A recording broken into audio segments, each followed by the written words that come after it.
नमस्कार, स्वागत है आप सभी का सुजस सारांश की इस क्लास में। मैं हूं आपके साथ विपिन कुमार शर्मा और इस क्लास में हम पढ़ते हैं राजस्थान का करंट अफेयर्स, जिसका आधार होता है हमारा राजस्थान सरकार की सुजस पत्रिका, जो कि राजस्थान सरकार के सूचना एवं जनसंपर्क विभाग द्वारा प्रकाशित की जाती है। शुरुआत करते हैं हेडलाइंस के साथ। सबसे पहले न्यूज क्या है कि पीठासीन अधिकारियों ने सहमति से 9 संकल्प लिए। क्या क्या वो 9 संकल्प हैं उनकी तो हम बात करेंगे ही, लेकिन आप जानते हैं कि पिछले 2 दिन से ये सम्मेलन चल रहा था, यानी कि 11 और 12 जनवरी को। क्या था सम्मेलन, नाम क्या है इसका? ये था अखिल भारतीय पीठासीन अधिकारी सम्मेलन, जिसमें कि लोकसभा राज्यसभा के सभापति उपसभापति, इसके साथ साथ अन्य राज्य के विधानमंडलों के भी जो सभापति उपसभापति या अध्यक्ष और उपाध्यक्ष जो भी थे, उन सभी ने यहाँ इसमें भाग लिया और कुल 9 प्रस्ताव या 9 संकल्प पारित किए। तो वो 9 संकल्प क्या हैं उनको आज देखेंगे। अगले पेज पर अगली जानकारी है कि विद्युत उपभोक्ताओं के लिए एमनेस्टी और स्वैच्छिक भार वृद्धि घोषणा लागू, यानी कि जिनका विद्युत बिल बकाया है तो उनको एक माफ़ी की तरह एक योजना लाई जाएगी, यानी कि एमनेस्टी स्कीम विद्युत विभाग द्वारा। यहाँ है मुख्यमंत्री ने निर्माणाधीन विधायक आवासों का निरीक्षण किया। तो विधानसभा जो जयपुर में स्थित है उसके पास विधायक आवासों का निर्माण किया जा रहा है।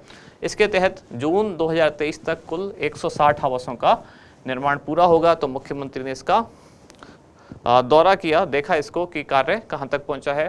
फिर आगे है विशेष शिक्षा, जिसमें बीएड बौद्धिक दिव्यांग के लिए प्रवेश प्रक्रिया शुरू। इधर है सिलिकोसिस शिविर, तो राजस्थान सरकार की एक सिलिकोसिस नीति है, उसको समझेंगे। और यहाँ है राज्य सरकार की योजनाओं से राजस्थान कोऑपरेटिव डेयरी फेडरेशन, यानी कि जिसको क्या बोलते हैं शॉर्ट में हम कहते हैं RCDF, इसने एक नया कीर्तिमान बनाया। कीर्तिमान यानी कि रिकॉर्ड, यहाँ लिखा हुआ है वो सही है। तो एक नया कीर्तिमान बनाया, यानी कि अब दुग्ध उत्पादन में या दूध के संकलन में राजस्थान कौन से स्थान पर आ चुका है? 3रे स्थान पर। पहले पर है गुजरात, फिर है कर्नाटक और उसके बाद नंबर आता है किसका? राजस्थान को। इस जानकारी को डिटेल में देखेंगे। और यहाँ आप देख पा रहे हैं भीलवाड़ा महोत्सव 2 दिन से जो चल रहा है उत्सव, और यहाँ जयपुर में 170 विला, 1100 फ्लैट और 132 दुकानें बनाई जाएंगी। अगले पेज पर बढ़ते हैं। यहाँ 22 पीड़ित व्यक्तियों के लिए 22.5 लाख रुपए की राशि मंजूर की गई।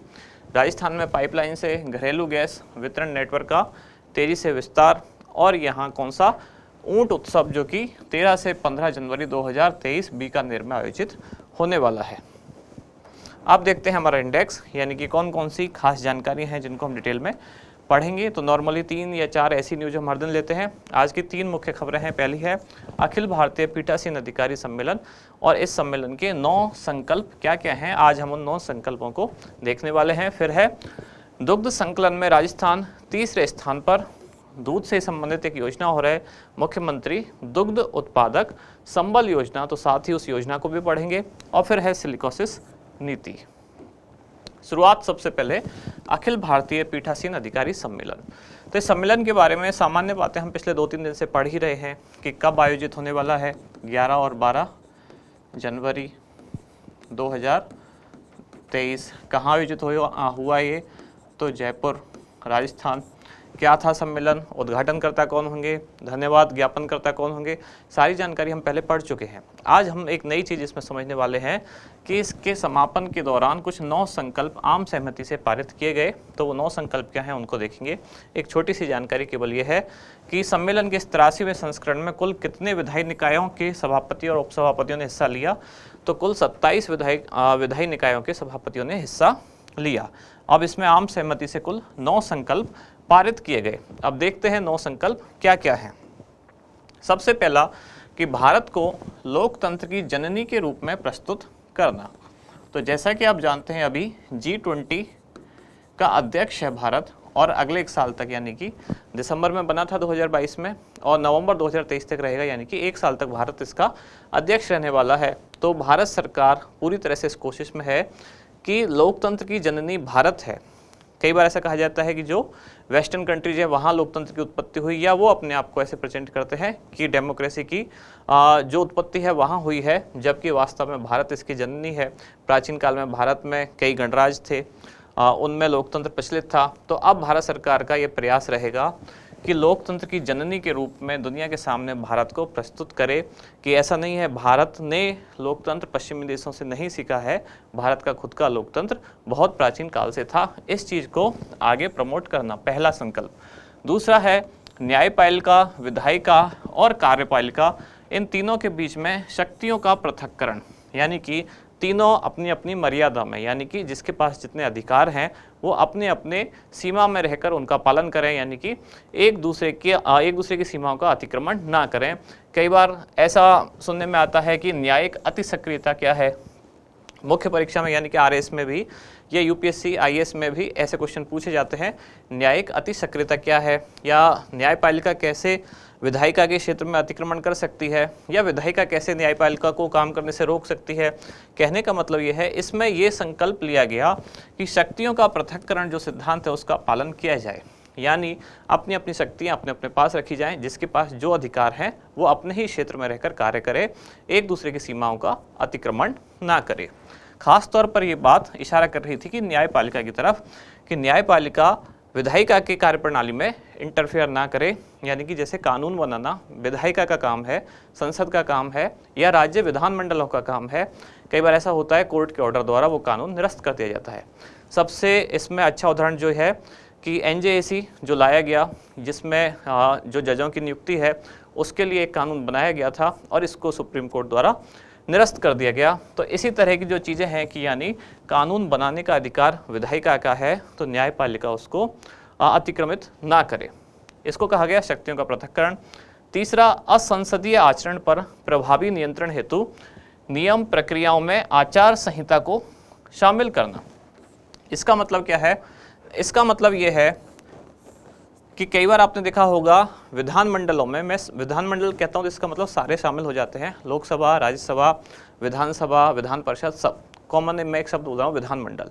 तो कई बार यहाँ आपने देखा होगा जो उसके सदस्य हैं, चाहे सांसद हों या विधायक हों, कई बार ऐसा लगता है कि उनका जो आचरण है वो असंसदीय है, यानी संसद में जो आचरण होना चाहिए वैसा नहीं है, या अनुचित आचरण है। कई बार आपने देखा होगा बहुत ज़्यादा हो हल्ला होता है, कई बार एक दूसरे से झड़प जैसी नौबत आ जाती है, इवन कई बार कागज़ वागज फेंकने लग जाते हैं जो भी उनके पास डॉक्यूमेंट्स होते हैं।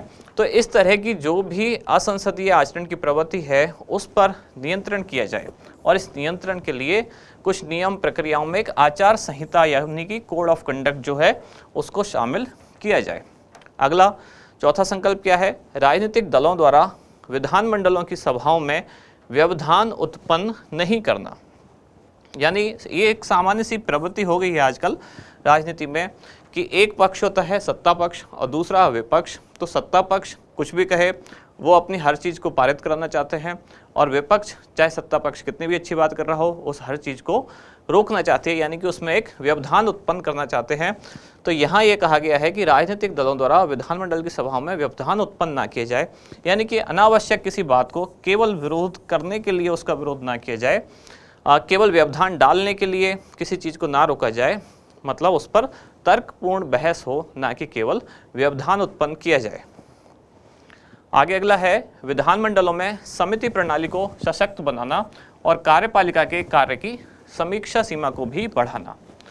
इसका मतलब क्या है कि विधानमंडलों में, यानी संसद और विधानसभा दोनों की बात कर रहा हूँ, समितियां बना के कई बार बहुत सारे काम उनको सौंप दिए जाते हैं।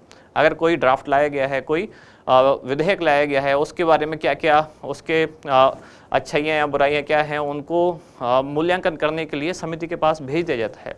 इससे क्या है, उस प्रक्रिया की या उस प्रोसेस की, उस विधेयक की अच्छी तरीके से एक तरह से विश्लेषण हो पाता है।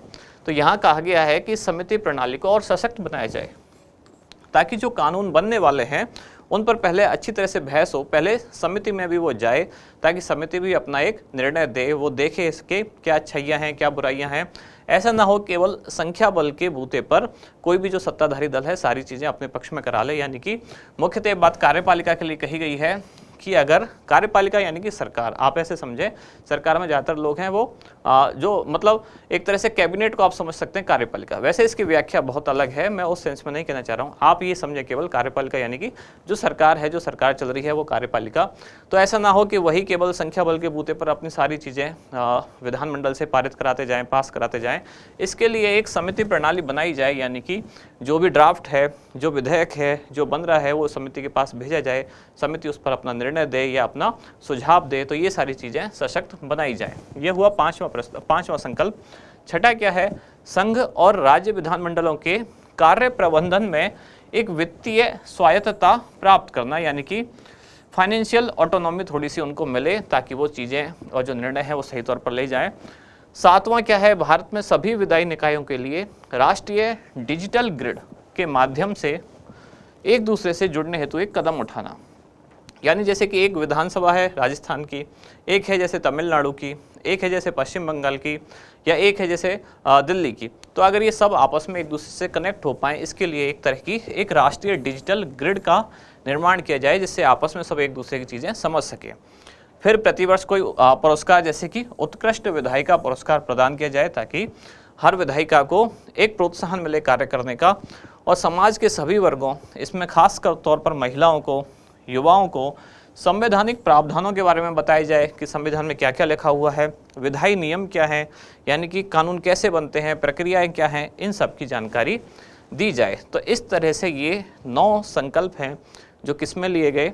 अभी जो अखिल भारतीय पीठासीन अधिकारी सम्मेलन हुआ, 83वां जिसका संस्करण था, राजस्थान के जयपुर में आयोजित हुआ। प्रीलिम्स में हो सकता है या ऑब्जेक्टिव एग्जाम में इसमें से क्वेश्चन बने या ना बने, या केवल यही पूछ लिया जाए 9 संकल्प या कितने संकल्प पारित किए गए, इसकी संभावना कम है। लेकिन मुख्य परीक्षा के हिसाब से इसकी हर लाइन बहुत इंपॉर्टेंट है।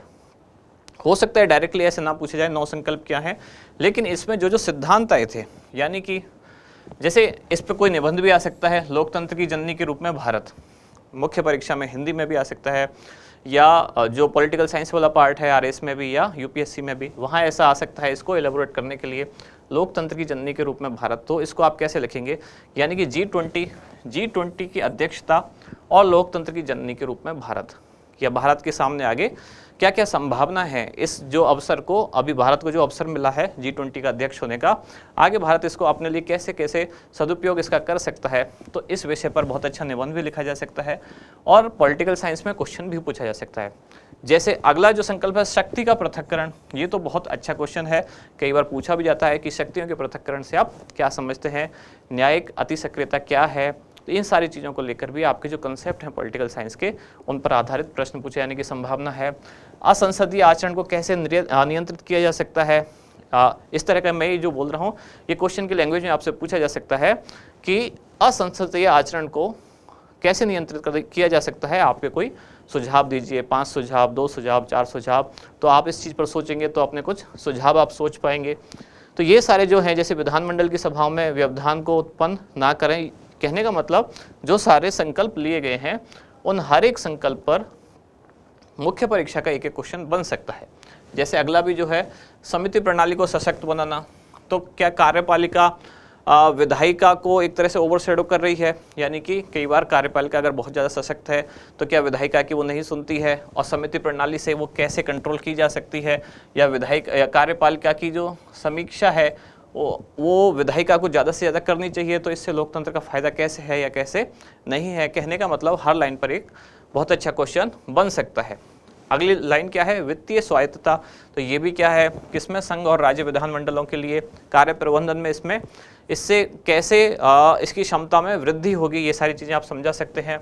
ये एक तरह का टेक्नोलॉजी को जोड़ दें अगर पॉलिटिकल साइंस के साथ, तो बहुत अच्छा क्वेश्चन बन सकता है कि राष्ट्रीय डिजिटल ग्रिड, इसकी संभावनाएं क्या है, या आगे भविष्य में इसका क्या स्कोप है, और क्या ऐसा जोड़ा जाना फ़ायदेमंद है, इसके क्या लाभ हैं, क्या हानि है। इस तरह की नई जो चीज़ें हैं।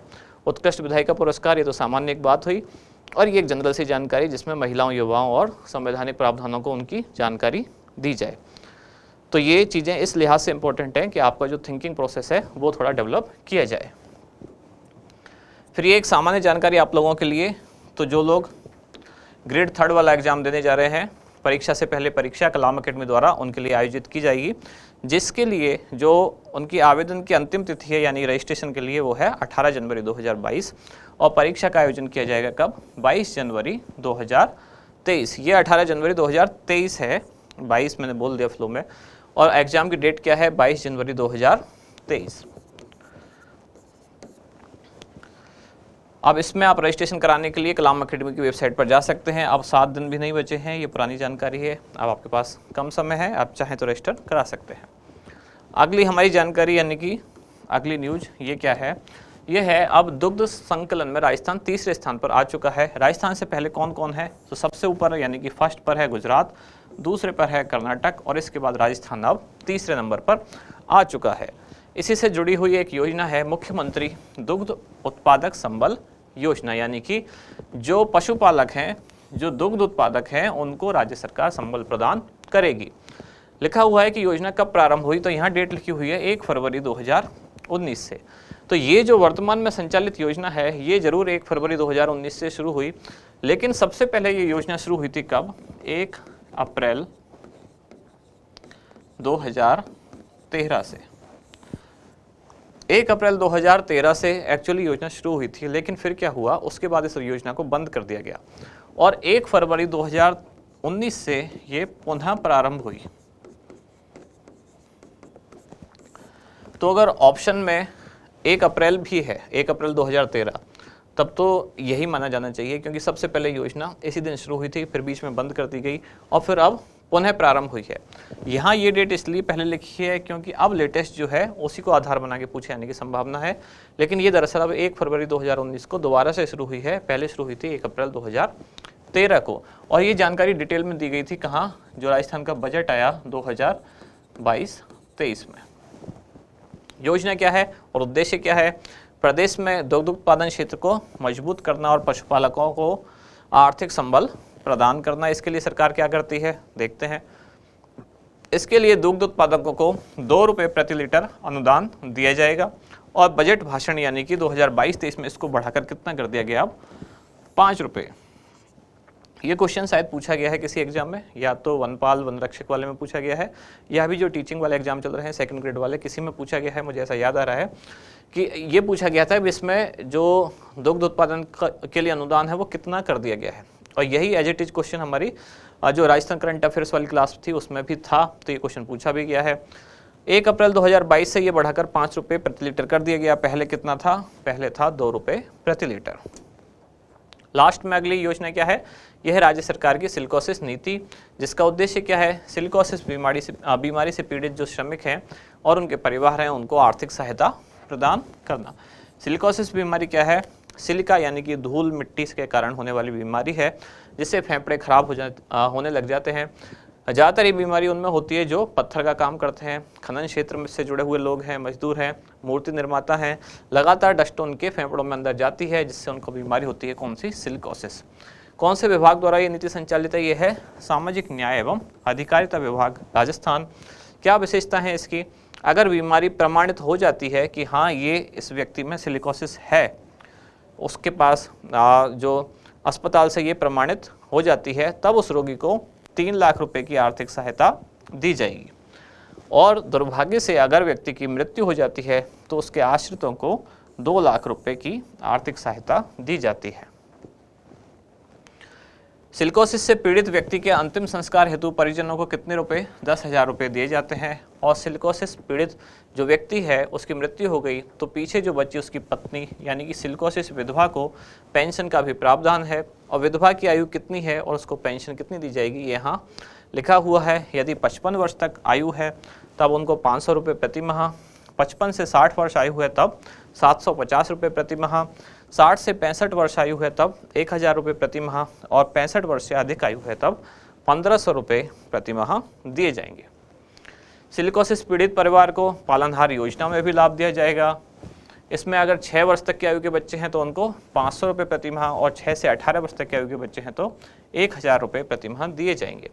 सिलिकोसिस पीड़ित व्यक्ति एवं उसके परिवार को कौन कौन सी सुविधाएं मिलेंगी? तो बीपीएल कार्ड वाले परिवारों को जो सुविधा मिलती हैं वो सब, और जो खाद्य सुरक्षा अधिनियम यानी NFS से, इससे भी जो लाभान्वित व्यक्ति हैं या जो इससे भी जो लाभान्वित लोग हैं उन्हीं के सम्मान भी सुविधा इनको दी जाएगी। लास्ट में हमारा क्वेश्चन क्या है कि दुग्ध संकलन में राजस्थान देश भर में कौन से स्थान पर है? पहले, दूसरे, तीसरे या चौथे? क्या है इसका उत्तर वो आप बताएं कमेंट्स में।